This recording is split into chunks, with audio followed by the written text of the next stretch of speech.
Okay, yesterday at the end of the class, we were talking about, it was called bird families. What are the young ones like when they hatch out? And we said that there was some that were born without feathers, they're blind, they're totally helpless. Mom has to feed them and keep them warm because they have no ability to do that at first. These are hatched out in the shortest amount of time. But then mom's going to have to do the rest of the work. So they're not very well developed at all. The precocial birds are the ones that are born, it takes longer for them to hatch, but when they do hatch out, they're totally covered with feathers, they can see, they can actually eat for themselves. They don't need to have mom feed them. So like ducks and geese would be examples of that. Little baby chicks, if you've ever been on a farm that has chickens, you know, you don't even have, you can buy baby chicks without mom, and all you have to do is just provide feed and they're good. Also keep them warm. Usually you get them in spring and you need to have maybe some sort of heat lamp to keep them warm, so they'll kind of all huddle underneath there to stay warm in winter.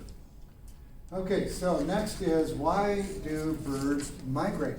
Okay, they're going to find the best food if they live where there's warmer weather, and so they constantly migrate. Some of the birds have, over time, been able to find ways of surviving without doing much migrating. We have Canada geese that stay here year-round. They don't go south or they don't fly north. They just stay here. They have figured out ways. The farmers provide a lot of grain that gets spilled while they're harvesting to feed all these birds. So there's plenty of stuff out there. And then if most of the ponds freeze over, they just fly to the river, and the river doesn't freeze over here in Omaha. If you went farther north, probably up to the Fremont area and farther north, there probably wouldn't find any of them there because even the rivers are frozen over. But where it's warmer, you're going to have a lot more food. The nesting locations are a lot better for them to be able to raise their young. When they do migrate, what guides them where they're going? Well, it depends. Some of them only migrate during the daytime, and so they navigate off the sun. They know north and south based on the sun's movement. God created that within them instinctively to be able to fly it, but there's some birds that they fly over water for such long periods of time, they're actually flying all night. And they're just navigating by the stars. I'm not sure exactly what happens if it's cloudy for them. I hope they don't get too far off course, but it might be that they may just choose to, find a place that they can sit down for the night. I don't know exactly what they do. There's birds that navigate actually using much like a compass. In the base of their skull, some of them have little tiny pieces of iron compound in it that's sensitive to the Earth's magnetic field, and so it's like they have a built-in GPS, so they can fly based on the Earth's magnetic field, so that even in bad weather they're going to be able to know which is north and south, east and west, or at least what's the right direction to fly. Let's say it that way. And then if they're not migrating and they're just navigating, they will use other things to help them navigate. Birds often have a pretty good sense of direction. Remember that back in earlier wars, definitely before World War II, they would use pigeons. What are they called? What? Carrier pigeons, what I'm thinking about, yeah. Carrier pigeons, and they have a little case strapped to their leg, and they were used to nesting in this one place, and then they would take the bird in a little cage out to wherever they're out on the battlefront, and then if they wanted a message to get back, they would just put write it on a little tiny piece of paper, roll it up, stick it in that little carrier that they had strapped to their leg, and turn them loose. And then they would fly straight back to where, so they always knew where home was. But a lot of animals are like that. You've probably heard all kinds of stories of dogs and cats that have gotten lost during family trips and make their way home. Some of them don't make it home because they found, well, somebody else will feed me, I'll just stay here instead, you know. But I've heard of dogs that have traveled, you know, like 1,000 miles to make it home. Cats maybe not quite that far to make it home. So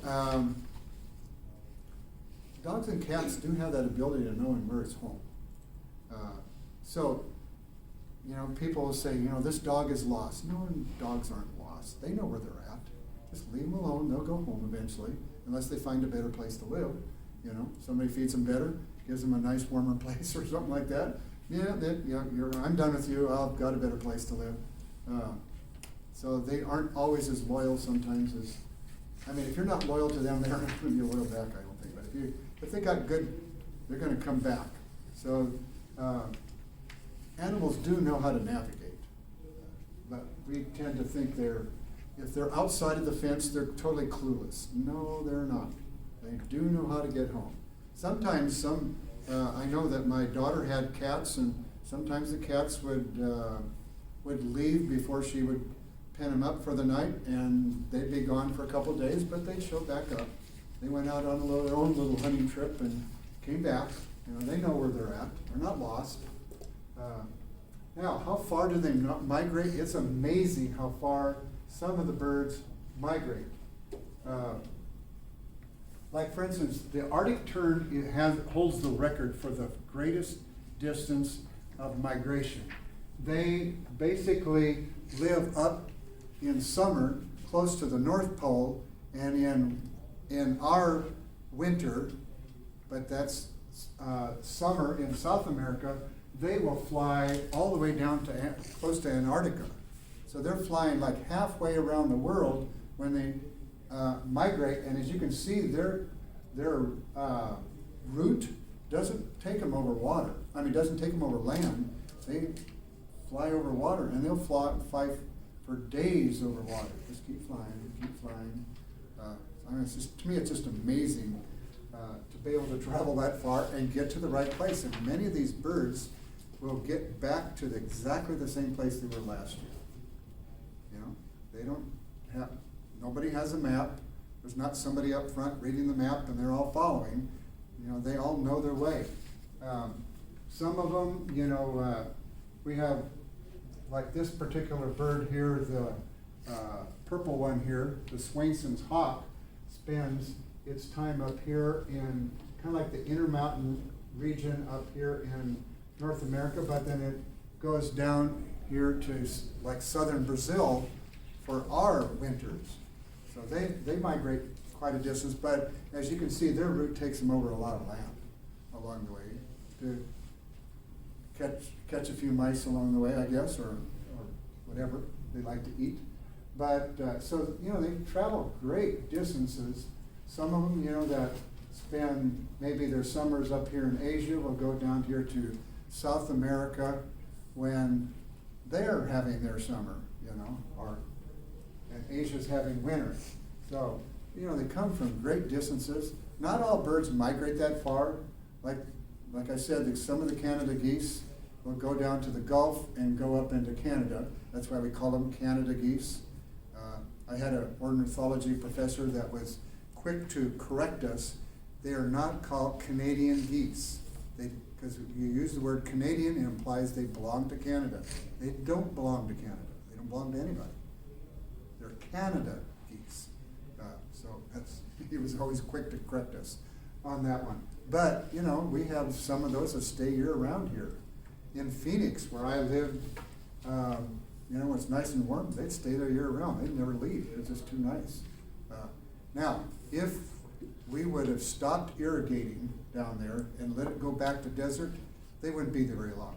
You know, That'd be one, any that survived would be gone. But it was nice there year round because we watered everything. Okay, so that finishes up the section on the birds. Now we're going to start the section on the mammals. Okay, and we'll talk about their characteristics and things like that. So we have a lot of different animals that you're familiar with that are in the mammals. Okay, now first thing about mammals, they often have hair. Some have more hair than others. And they have different types of hair. Just like the birds had down and then they had contour feathers, a lot of mammals have instead of down, they have what we call the underhair. It's really fuzzy, kinky, and has lots of air spaces that keeps them warm. And they grow a lot of that if they live outside at this time of year when it's cold. And you'll see this, like on horses and cattle that's been all winter outside. They have this winter coat, we call it. Now, on top of that, or in addition to that, they have what are called guard hairs. Those are the main hairs that you see sticking out from them. In summer, that's mainly what you see. You don't see many of the much underhair because they don't need to keep warm. What's the function of the hair? Well, in many cases, it's to insulate them. If you think about the polar bear, the fur definitely keeps them warm. As we saw in the videos for Planet Earth, the polar bears do hibernate for periods of time, but it's still cold up there even when they come out of hibernation. And the hair coloring definitely allows them to blend into the surroundings, so they are camouflaged. It's kind of hard to see where this little baby fawn is. You can see its ear right here, but otherwise they have those spots on it that look like sun shining through the branches of a tree. Quite often the young ones that have this camouflage that blend into their surroundings, they just instinctively know how to lay, when a predator is nearby, to lay perfectly still. I mean, you can almost kick them and they won't move.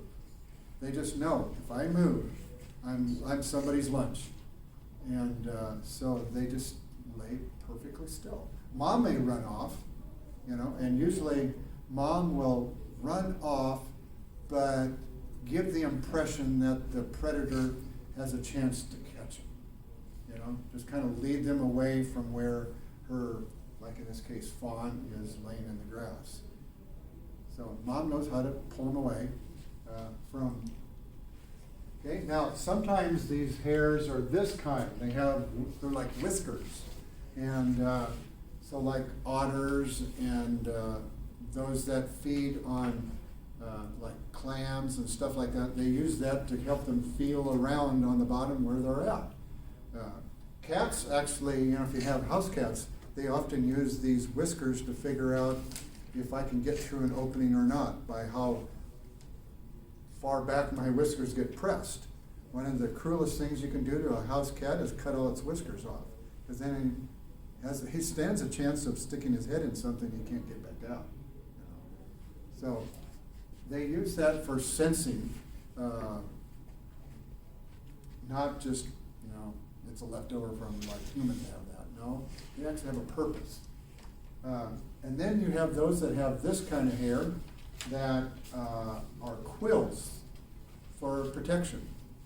I don't know if you've ever seen a porcupine. They're not exactly the most beautiful creature, but they're a creature to be left alone. Quite often, where I lived up in Montana for a while, dogs would sometimes, when they were young, dogs would decide to mess with one of those and then get quills stuck in their jaw or their jowls or cheeks, stuff like that in their mouth. I had a friend, a man I worked for up in Montana that had a young dog that got porcupine quills in its mouth, and he didn't want to pay the money to go to the vet to have him taken out, because, they'll anesthetize him and they'll pull him out, And so he thought, oh, I can anesthetize my dog, I'll just do it myself. So he went, at that time you could buy ether at the not grocery store, the pharmacy, drugstore, and he took it home, took an old coffee can, put a rag inside of it and poured some ether inside of it so the fumes would come out. And what he was planning on doing, he was going to take his dog and put his nose down in the can, and he's going to breathe the ether, and he's going to pass out. And while he's passed out, he's going to quickly take his pliers out and pull them all out. So he does it like that, and he puts the dog between his legs, and then he takes the dog by, I think kind of like by his ears or his head, and was trying to push its nose into the can. But the dog was resisting. Stick its nose on this side of the can and that side of the can, and just always never in the can. And he was working really hard at it, and next thing he notices the dog is licking him on the cheek. He was the one that passed out, and the dog didn't. And the dog was licking him on his cheek because, what's wrong with you? But so he ended up having to take it to the vet anyway to have the quills taken out. But it was an experience that didn't turn out as well in practice as it probably thought about in his mind. Okay, now let's talk about the limbs that animals have. They usually have two pairs of limbs for like front legs, back legs, or whatever else they're used for. Their forelimbs, like in bats, are going to be wings for flying. And bats are very good flyers. Some of them are short, stout, and wide paws for shoveling. And if you've ever seen a mole, they don't stick out very far outside the body, but they're pretty, like I said, they're pretty short, they're pretty stout, and they have claws on the end of it, and they can dig very fast with those paws. And some of them are, like big paddles for swimming. They have the big fluke at the back, or they can either slap the water to warn their friends, or they can propel them through the waters. Some of them are feeding tools. You think about like monkeys and apes, they use their hands to feed themselves. Or if you watched, I guess it'd be raccoons, probably the best example I could think of.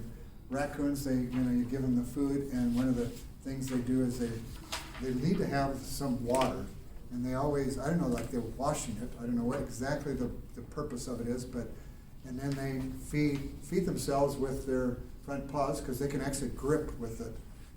So they're feeding tools. The hind limbs, like the kangaroo, that's kind of like the main one. They use it for moving at high speed, but they also use it for kicking each other too. So if they're getting a fight with each other, they'll rock back on their massive tail and then kick at their opponent. You're dismissed.